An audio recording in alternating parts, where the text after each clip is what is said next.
함께 나눌 하나님 말씀은 디모데전서 3장 14절부터 4장 5절까지의 말씀입니다.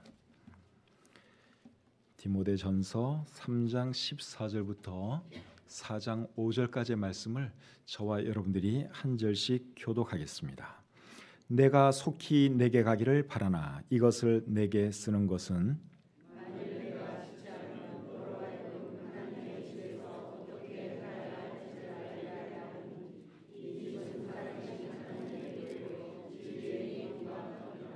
크도다 경건의 비밀이여 그렇지 않다 하느니 없도다. 그는 육신으로 나타난 바 되시고 영으로 의롭다 하심을 받으시고 천사들에게 보이시고 만국에서 전파되시고 세상에서 믿음 바 되시고 영광 가운데서 올려지셨느니라.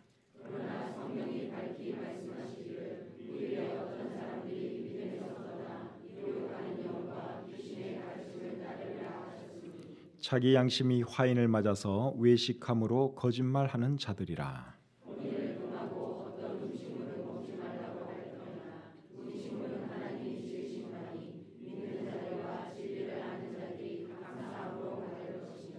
하나님께서 지으신 모든 것이 선함에 감사함으로 받으면 버릴 것이 없나니. 아멘. 잠시 기도하겠습니다. 하나님 아버지, 오늘도 저희들에게 복된 주일을 허락해 주시고 또 하나님 앞에 나와 하나님을 예배하게 해주셔서 감사합니다. 우리의 마음을 열어주시고 또 이 시간 온전히 하나님께 집중하시도록 도와주시옵소서. 사탄 마귀 일절 틈타지 못하도록 우리의 생각을 지켜주시고 또 이 시간을 통해서 하나님께만 영광이 돌려지고 또 우리들에게는 큰 은혜와 또 참 복을 받는 귀한 시간 되도록 도와주시옵소서. 모든 시종을 주님께 의탁하오며 예수님의 이름으로 기도합니다. 아멘. 자리에 앉겠습니다. 오늘은 디모데전서 3장 14절부터 4장 5절까지의 말씀을 읽었는데 오늘 읽은 이 본문 말씀 중에서 제일 중요한 구절은 3장 16절입니다. 3장 16절 말씀을 제가 다시 한번 읽어보겠습니다. 크도다 경건의 비밀이여 그렇지 않다 하느니 없도다. 그는 육신으로 나타난 바 되시고 영으로 의롭다 하심을 받으시고 천사들에게 보이시고 만국에서 전파되시고 세상에서 믿음 바 되시고 영광 가운데서 올려지셨느니라. 3장 16절 뒷부분을 보시면 예수님에 대한 말씀이 기록되어 있고 앞부분에는 크도다 경건의 비밀이여 그렇지 않다 하느니 없도다 이런 말씀이 기록되어 있습니다. 방금 우리가 살펴본 이 앞부분을 표준 세번역 성경에서는 이렇게 번역을 했습니다. 이 경건의 비밀은 참으로 위대합니다. 경건의 비밀이 위대하다 그 말이죠. 여러분, 경건의 비밀이라고 하는 것이 뭘까요? 경건이라는 단어도 우리가 이해할 수 있고 또 비밀이라는 말도 우리가 이해할 수 있습니다. 근데 이 두 단어를 합쳐서 경건의 비밀이라 그러니까 이게 조금 이해하기가 어렵습니다. 여기서 말하는 경건은 사람들을 경건함으로 이끄는 예수 그리스도의 복음이라고 할 수 있고 그리고 비밀은 과거에는 숨겨져 있다가 지금은 드러난 진리를 경건이라고 합니다. 그래서 경건의 비밀이라 함은 예수 그리스도의 복음 또는 예수 그리스도로 말미암는 구원으로 여러분들이 이해하시면 되겠습니다. 그래서 이제 16절 하반절에서 예수님에 대한 말씀을 하는 것이죠. 16절 하반절 제가 다시 한번 읽어보겠습니다. 그는 육신으로 나타난 바 되시고 영으로 의롭다 하심을 받으시고 천사들에게 보이시고 만국에서 전파되시고 세상에서 믿음 바 되시고 영광 가운데서 올려지셨느니라. 여기 보면 예수님에 대해서 6가지를 말씀해 주고 있는데 그 첫째가 무엇입니까? 예수님은 육신으로 나타난 바 되셨다 하는 것이죠. 이 말 속에는 어떤 의미가 포함되어 있는가 하면 예수님은 하나님이신데 인간의 몸을 입고 이 땅에 오셨다 하는 의미가 포함되어 있죠. 요한복음 1장 14절에서는 예수님에 대해서 말씀이 육신이 되어 오신 분이라고 소개하고 있습니다. 하나님께서 말씀으로 이 세상을 창조하셨죠. 근데 그 말씀 되시는 하나님이 육신을 입고 이 땅에 오신 분, 그분이 예수님이라는 거예요. 그리고 골로새서 1장 15절에는 그는 보이지 아니하는 하나님의 형상이라고 했습니다. 우리 하나님은 눈에 안 보이죠. 영이신 분이기 때문에 사람들 눈에 보이는 분이 아닙니다. 그런데 보이지 않는 하나님이 사람의 형상으로 이 땅에 오셨다는 거예요. 그분이 예수님이시죠. 그래서 육신으로 나타난 바 되셨다 하는 이 말 속에는 예수님은 하나님이신데 하나님이 인간의 몸을 입고 이 땅에 오신 분이다. 그러한 의미입니다. 그 다음에 두 번째로는 영으로 의롭다 하심을 받으셨다고 말씀하고 있습니다. 오늘 이 본문에서 제일 어려운 말씀이 이 말씀이에요. 영으로 의롭다함을 받으셨다. 여러분, 이 말씀의 의미가 뭘까요? 이 말씀의 의미는 육신으로는 죄인의 모습으로 오셨지만 영으로는 의롭다 하심을 인정받으셨다, 그 뜻입니다. 자신이 의로우신 하나님인 것을 증명하셨다. 그렇게 여러분들이 이해하셔도 됩니다. 마태복음 12장 28절을 우리 같이 한번 보겠습니다. 마태복음 12장 28절. 자, 마태복음 12장 28절입니다. 찾으셨으면 우리 같이 한번 읽겠습니다. 자, 시작. 그러나 내가 하나님의 성령을 힘입어 귀신을 쫓아내는 것이면 하나님의 나라가 이미 너희에게 임하였느니라. 자, 여기 보면 예수님께서 내가 하나님의 영으로 귀신을 쫓아냈다고 여기 말씀하고 있죠. 이 말씀의 의미가 뭔가 하면 내가 귀신을 쫓아내고 능력을 행할 수 있었던 것은 내가 하나님의 영을 힘입었기 때문이다. 이 말씀인데 이게 또 무슨 말인가 하면 나는 하나님이기 때문에 귀신도 쫓아낼 수 있었고 능력도 행할 수 있었다, 그 말이죠. 예수님께서 부활하셨는데 예수님이 부활하실 수 있었던 것도 사실은 그분이 하나님이셨기 때문에 가능했습니다. 로마서 1장 3절 4절 같이 한번 또 보겠습니다. 로마서 1장 3절 4절입니다. 시작. 그의 아들에 관하여 말하면 육신으로는 다윗의 혈통에서 나셨고 성결의 영으로는 죽은 자들 가운데서 부활하사 능력으로 하나님의 아들로 선포되셨으니 곧 우리 주 예수 그리스도시니라. 자, 여기 보니까 성결의 영으로는 죽은 자들 가운데서 부활하셨다고 말씀을 하고 있죠. 이 말씀의 의미도 결국 무엇인가 하면 예수님은 하나님이셨기 때문에 부활하셨다, 그 말입니다. 자, 그리고 또 오늘 본문 16절을 계속 보시면 천사들에게 보이셨다 하는 말씀을 하고 있습니다. 예수님께서 부활하셨을 때 제일 먼저 누가 보았는가 하면 천사들이 보았습니다. 예수님의 무덤을 막고 있던 그 큰 돌을 옮긴 것도 사실은 천사들이었습니다. 또 예수님을 찾고 있는 여자들에게 예수님의 부활 소식을 제일 먼저 알려준 존재도 천사들이에요. 천사가 알려주었습니다. 그리고 천사들은 예수님께서 승천하시는 것도 지켜보았죠. 예수님의 제자들이 예수님이 하늘로 올라가시는 것을 보고 넋을 놓고 있으니까 천사가 나타나서 너희가 어찌하여 하늘만 바라보고 있느냐, 하늘로 올리우신 예수는 너희가 가심을 본 그대로 다시 오실 것이다, 그렇게 말을 해 주었죠. 그래서 천사들에게 보이셨다 하는 이 말은 천사들이 예수님이 부활하시는 것도 보고 승천하시는 것도 보았다 하는 그러한 뜻입니다. 그리고 네 번째로 보시면 만국에서 전파되었다고 말씀하고 있습니다. 부활하신 예수님은 만국으로 이제 전파되기 시작했죠. 예수 그리스도의 복음이 온 세상으로 퍼져나가기 시작했습니다. 그 일을 위해서 하나님께서 누구를 귀하게 들어 쓰셨는가 하면 사도 바울을 귀하게 들어 사용하셨지요. 그리고 다섯 번째 보면 세상에서 믿음 바 되셨다고 했습니다. 예수 그리스도의 복음이 증거되었을 때 사람들이 믿기 시작했습니다. 믿지 않은 사람들도 물론 있었지만 어떤 사람들은 예수 그리스도의 그 복음을 듣고 믿기 시작했습니다. 그 다음에 여섯 번째 보시면 영광 가운데서 올려지셨다고 말씀을 하고 있습니다. 이것은 예수님께서 구름을 타고 하늘로 올라가신 것을 의미하죠. 그래서 예수님이 제자들이 보는 가운데 하늘로 올라가셨는데 하늘로 올라가신 예수님은 지금 어디에 계실까요? 하늘에 계시죠.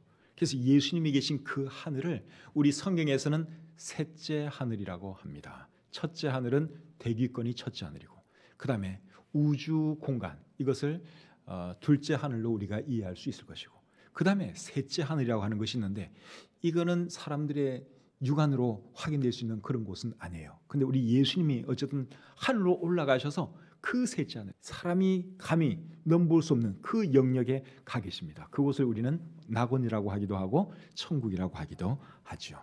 그래서 예수님이 그곳에 계시다가 때가 되면 다시 이 땅으로 내려오십니다. 혹시 여러분 중에 아직 예수님 믿지 않고 있는 분이 계시면 여러분도 꼭 예수님을 믿으시기를 바랍니다. 예수님은 지금도 살아계시고 그리고 언젠가 때가 되면 반드시 다시 오실 것이기 때문입니다. 2000년 전에는 예수님이 구원주로서 우리의 죄 문제를 해결하시기 위해서 십자가에 달려 돌아가시기 위해서 오셨지만 다시 오실 때는 죽기 위해서 오시는 것이 아니라 만왕의 왕으로 만주의 주로 이 세상을 심판하시기 위해서 오십니다. 그래서 여러분들 중에 아직 예수님 믿지 않고 있는 분이 계시면 예수님 믿으셔야 합니다. 자, 오늘 이 본문을 또 계속 보시면 교회에 대한 말씀도 하고 있습니다. 본문 3장 14절 15절 같이 한번 읽어보겠습니다. 시작. 내가 속히 내게 가기를 바라나 이것을 내게 쓰는 것은 만일 내가 지체하면 너로 하여금 하나님의 집에서 어떻게 행하여야 할지를 알게 하려 함이니 이 집은 살아계신 하나님의 교회요 진리의 기둥과 터니라. 자, 이 말씀을 잘 보시면 사도 바울이 왜 디모데에게 디모데전서를 기록했는지를 알 수 있습니다. 디모데전서를 기록한 이유가 뭐라 그랬어요? 너로 하여금 하나님의 집에서 어떻게 행하여야 할지를 알게 하려고 이 디모데전서 편지를 쓰고 있다고 바울이 말씀하고 있습니다. 디모데는 젊은 목회자였습니다. 젊은 목회자로서 알아야 할 것이 참 많았습니다. 목회를 하기 위해서는 알아야 할 것이 참 많죠. 또 성도들에게 뭘 가르쳐야 할지, 목회를 어떻게 해야 할지 알아야 할 것, 배워야 할 것이 참 많았습니다. 그래서 이제 이런저런 것들을 알려주기 위해서 스승인 사도 바울이 디모데전서를 디모데에게 기록한 것이죠. 그래서 이런 이유 때문에 디모데전서를 목회서신이라고 그럽니다. 목회서신, 목회하는데 도움이 되는 내용이다. 그래서 목회서신이라 그러고 또 디모데후서와 디도서도 목회서신으로 불리우는데 그 두 책도 역시 같은 목적으로 기록되었기 때문에 그렇게 불리는 것이죠. 그런데 방금 읽은 이 말씀을 잘 보시면 바울은 교회를 어떻게 표현하는가 하면 하나님의 집이라고 했습니다. 하나님의 집. 여기서 집은 빌딩, 이 건물을 말하는 것이 아니라 가정, 가족 그런 뜻입니다. 여러분 사람에게 가정이 있고 가족이 있는 것은 참 행복한 일이죠. 세상 살기가 힘들고 또 참 외로운 일도 많고 괴로운 일이 많아도 가정이 있기 때문에 가족들이 있기 때문에 가족들에게 위로도 받고 사랑도 받고 그러면서 이 세상을 살아갈 수 있으니 가족이 있다고 하는 것은 정말 좋은 일입니다. 그런데 예수님 믿는 사람들에게는 또 다른 가정이 있는데 그 가정이 뭔가 하면 교회라는 가정이에요. 이 교회 가정의 아버지는 누구시냐? 하나님이십니다. 우리 가정에는 가장이 있잖아요. 이 교회 가정의 가정은 누구시냐? 하나님이라는 것이죠. 그리고 성도들은 다 형제 자매입니다. 그래서 저와 여러분들도 주 안에서 한 형제 자매예요. 예수 그리스도의 피로 맺어진 정말 친밀한 한 형제 자매라는 사실을 우리가 서로 잊으면 안 됩니다. 여러분 육신의 형제들도 부모의 피를 나눠 가졌기 때문에 굉장한 친밀함이 있잖아요. 그런데 우리는 예수 그리스도의 피로 맺어진 친형제보다도 더 친한 사람들이라고 할 수 있습니다. 그래서 서로 사랑해야 되고 서로 귀히 여겨야 하는 것이죠. 또 바울은 오늘 이 본문에 보시면 교회에 대해서 어떤 말을 했는가 하면 살아있는 하나님의 교회라 그랬습니다. 15절 중간에 보시면 이 집은 살아계신 하나님의 교회요. 이 교회를 그냥 교회라 그러지 않고 살아계신 하나님의 교회라고 했습니다. 이 말씀 속에는 이 교회의 주인은 하나님이시다. 그런 의미가 내포되어 있죠. 그렇기 때문에 하나님은 교회에 대해서 책임을 져 주십니다. 주인이니까 이 교회의 주인은 하나님이세요. 아침에 이 교회의 주인이 누구죠? 그러니까 어떤 분이 목사님이요 그러시더라고요. 교회의 주인은 목사님이 아닙니다. 집사님도 아니고 엄격히 말하면 성도도 아니에요. 교회의 주인은 누구시라고요? 하나님이세요. 물론 우리가 좋은 의미에서 주인 의식은 가져야죠. 새로운 사람들 맞이하고 섬기고 하는 차원에서는 우리가 주인 의식을 가져야 하지만 이 교회의 주인은 누구냐? 사실은 하나님이십니다. 그래서 하나님이 이 교회를 책임져 주시죠. 성도들을 지켜주시고 보호해 주십니다. 그리고 교회에 소속된 성도 한 사람 한 사람을 하나님께서 양육해 주시죠. 그래서 믿음 생활을 잘 하려면 교회를 중심으로 신앙생활 해야 합니다. 떨어져서 신앙생활하면 안 되고 교회의 일원이 되어서 교회를 통해서 하나님도 섬기고 말씀도 배우고 예배도 드리고 그래야 하는 것이죠. 그런데 오늘날에는 교회에 속하지 아니하고 그냥 혼자서 신앙생활하는 사람들이 의외로 많습니다. 그냥 가끔 이제 뭐 자기가 가보고 싶은 교회 방문은 하겠지요. 그런데 적어두지를 않아요. 등록도 하지 않고. 그리고 주로 뭐 집에서 인터넷을 본다든가 또 자기 혼자 성경을 읽는다든가 이러면서 신앙생활하는 그런 그리스도인들이 굉장히 많습니다. 그런데 그렇게 신앙생활하는 것은 절대로 좋은 것이 아닙니다. 성경적이지 않습니다. 그리고 그렇게 신앙생활하면 위험할 수도 있습니다. 여러분 동물의 왕국을 보면 사자가 이제 그 먹잇감을 찾아서 공격을 하는데 어떤 짐승을 공격하는가 하면 무리와 함께 있는 짐승을 공격하는 것이 아니라 무리에서 떨어져 있는 그런 짐승을 공격합니다. 그러니까 사자라고 해도 무리가 딱 똘똘 뭉쳐 있으면 그거 함부로 못 덤빕니다. 그런데 한 마리가 이렇게 따로 떨어져 있잖아요. 그럼 그건 이제 사자의 먹잇감이 되는 것입니다. 그런데 지금 사탄이 말이죠, 우는 사자와 같이 삼킬 자를 찾기 위해서 돌아다니고 있어요. 자, 누구를 공격하겠습니까? 교회를 중심으로 신앙생활 잘한 이런 사람을 공격하겠습니까? 아니면 그냥 똑 떨어져 나와가지고 나 홀로 신앙생활하는 사람을 공격하겠습니까? 상식적으로 생각하면 혼자 신앙생활하는 사람을 공격하지요. 그래서 우리가 교회를 중심으로 신앙생활을 해야 한다 하는 것입니다. 이해가 되시죠? 그래서 우리 하나님은 교회를 통해 하나님의 자녀들을 양육하시고 이 교회를 지켜 보호해 주신다 하는 것을 여러분들이 꼭 기억하시기를 바랍니다. 또 계속 보시면 바울은 이 교회를 진리의 기둥과 터라고 했습니다. 15절 끝에 보시면 이 집은 살아계신 하나님의 교회요 진리의 기둥과 터니라. 교회를 진리의 기둥과 터라고 했습니다. 여러분 이 말씀의 의미가 뭘까요? 교회는 진리 위에 서 있다. 교회는 진리를 전파한다. 그런 뜻이죠. 그렇다면 진리는 또 뭐겠습니까? 진리는 하나님의 말씀이죠. 요한복음 17장 17절에서 예수님이 아버지의 말씀은 진리니이다 그렇게 말씀을 했습니다. 또 예수님 자체가 진리이기도 합니다. 요한복음 14장 6절에 내가 곧 길이요 진리요 생명이라고 말씀했죠. 그래서 교회는 진리인 하나님의 말씀을 전파해야 하고 진리인 예수 그리스도의 복음을 전파해야 할 줄 믿습니다. 그게 교회입니다. 교회가 하는 일이 그거예요. 그래서 교회 강단에서 설교하시는 분들은 다른 것 전하면 안 되고 하나님 말씀을 전해야 합니다. 예수 그리스도의 복음을 선포해야 하는 것이죠. 그냥 성경 구절 하나 떡 읽고 자기 하고 싶은 이야기하면 안 됩니다. 그거는 성경적인 설교라고 할 수 없어요. 성경적인 설교는 성경을 풀어헤쳐서 사람들을 설득하는 것, 이것이 성경적인 설교지요. 오늘날 사람들이 정말 듣기 원하는 게 뭘까요? 교회에 와서 정말 듣고 싶어하는 것이 뭘까요? 뭐 세상 돌아가는 이야기 들으려고 교회 오겠습니까? 여러분 그런 분 여기 안 계시죠? 그런 것 같으면 그냥 다른 사람들에게 들어도 얼마든지 할 수 있어요. 교회에 오는 이유는 하나님의 말씀이 듣고 싶어서 예수 그리스도의 복음이 듣고 싶어서 오는 것 아닙니까? 그러니까 교회의 이 강단에서는 하나님의 말씀이 증거돼야 되고 예수 그리스도의 복음이 증거되어야 하는 것입니다. 우리 교회가 끝까지 그런 교회가 될 수 있도록 여러분들 기도 많이 해주시기를 바랍니다. 자, 계속 또 본문을 보시면 이 본문에는 또 거짓 교사들에 대한 말씀도 나와 있습니다. 본문 4장 1절 2절 한번 보겠습니다.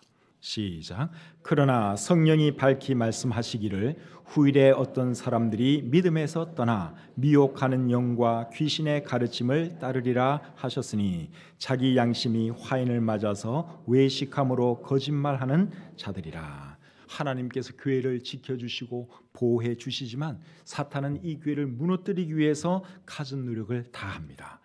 그래서 사탄이 교회를 무너뜨리기 위해서 하는 것 중에 하나가 뭔가 하면 거짓 교사들을 세우고 거짓 진리를 전파하는 것이죠.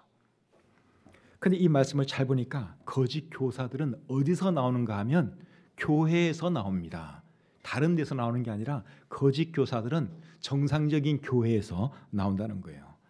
1절에 보니까 어떤 사람들이 믿음에서 떠나 미혹하는 영과 귀신의 가르침을 따르리라. 그러니까 이 말씀에 의하면 이 거짓 교사들도 한때는 다 믿음 생활 했던 사람들인 것을 알 수 있죠. 사도행전 20장 29절과 30절을 보아도 거짓 교사들, 이단들은 교회에서 나오는 것을 알 수 있습니다. 자, 제가 한번 읽어드릴게요. 사도행전 20장 29절 30절입니다. 내가 떠난 후에 사나운 이리가 여러분에게 들어와서 그 양떼를 아끼지 아니하며 또한 여러분 중에서도 제자들을 끌어 자기를 따르게 하려고 어그러진 말을 하는 사람들이 일어날 줄을 내가 아노라. 방금 이 말씀은 사도 바울이 에베소 교회 지도자들에게 한 말씀이에요. 그런데 뭐라 그랬는가 하면 여러분 중에서도 제자들을 끌어 자기를 따르게 하려고 어그러진 말을 하는 사람들이 일어날 줄을 내가 아노라 그랬어요. 그러니까 에베소 교회의 목사들 중에서도 이단이 나올 거라는 것입니다. 그래서 오늘날 여러분 이단 교주들 한번 잘 보세요. 기독교 계통의 이단 교주들을 보시면 한때는 다 정상적인 교회에서, 정통적인 교회에서 신앙생활 나름대로 하던 사람들이에요. 그러던 사람들이 어느 날 갑자기 미혹하는 영에게 이끌려서 또 귀신, 악령의 가르침을 따라서 이제 이단이 되는 것입니다. 그래서 여러분 우리도 조심하셔야 돼요. 사탄이 여러분 예수님도 유혹하려고 했고 또 베드로를 통해서도 역사한 거 여러분 알고 계시죠? 그렇다면 여러분 사탄이 우리라고 해서 뭐 가만히 두겠습니까?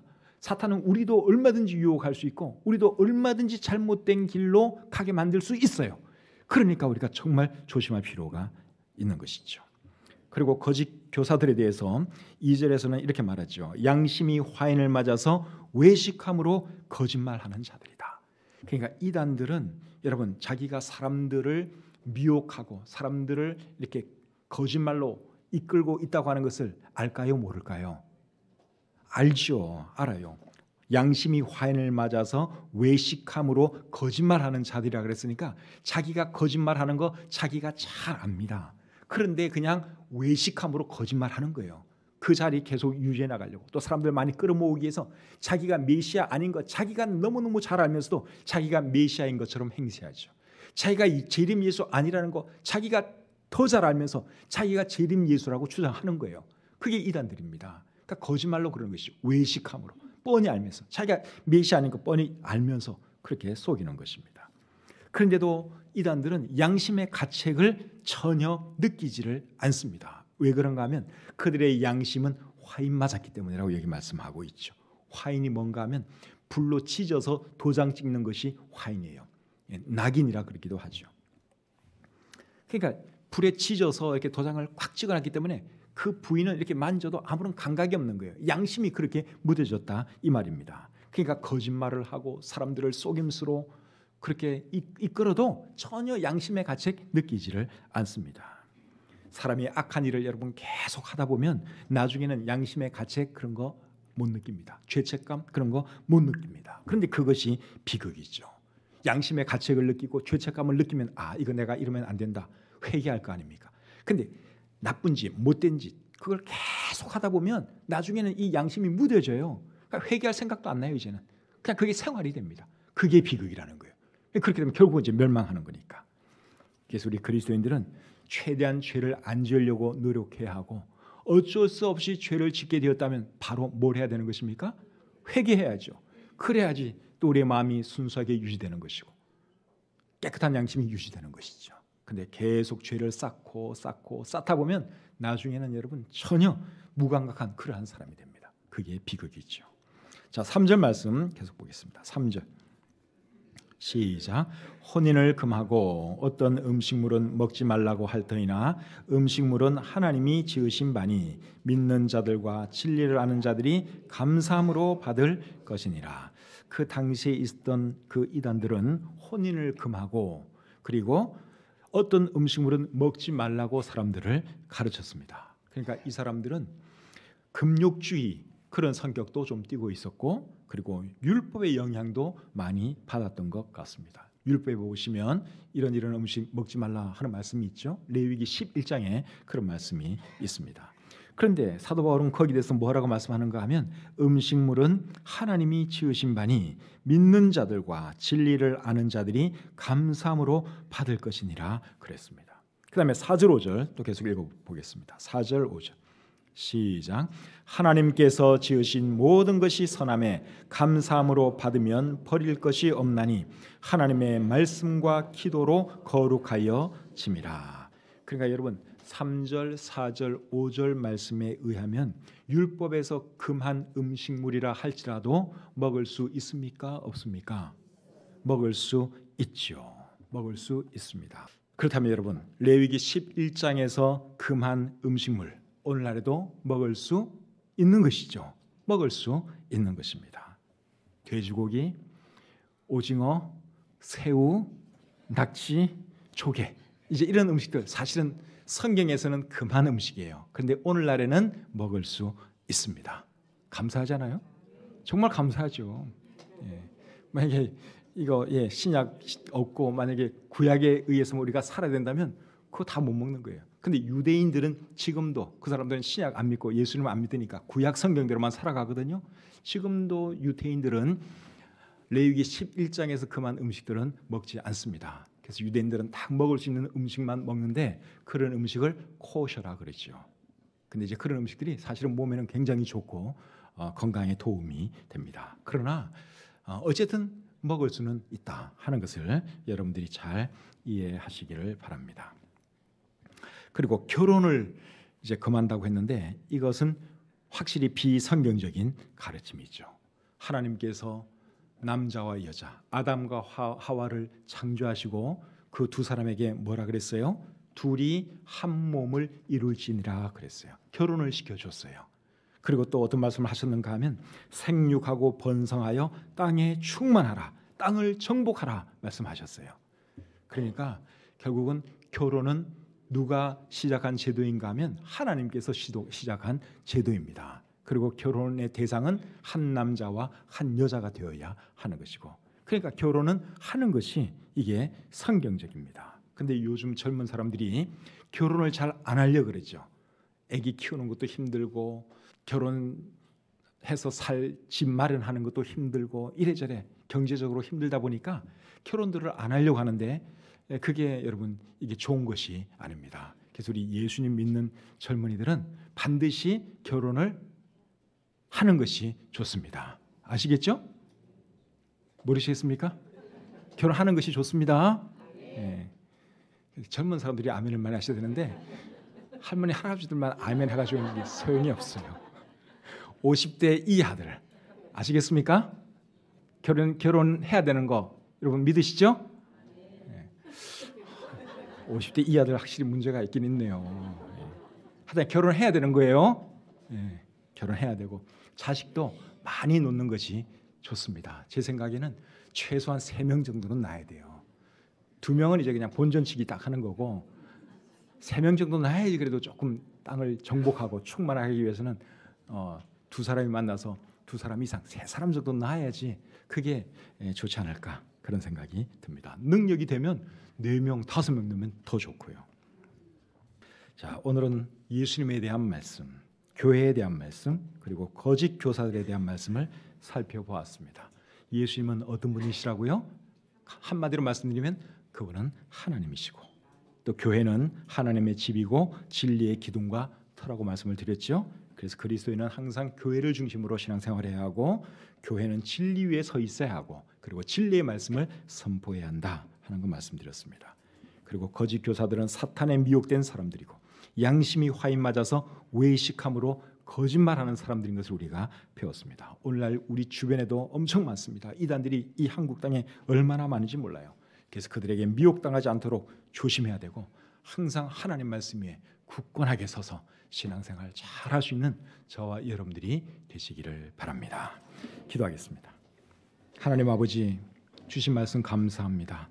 오늘 이 말씀 잘 배웠사오니 더욱더 하나님 잘 섬기게 도와주시고 예수 그리스도의 복음을 더 능력 있게 증거하시도록 도와주시고 또 교회를 중심으로 신앙생활 잘하는 우리 모두가 되게 해 주시옵소서. 감사드리며 예수님의 이름으로 기도합니다.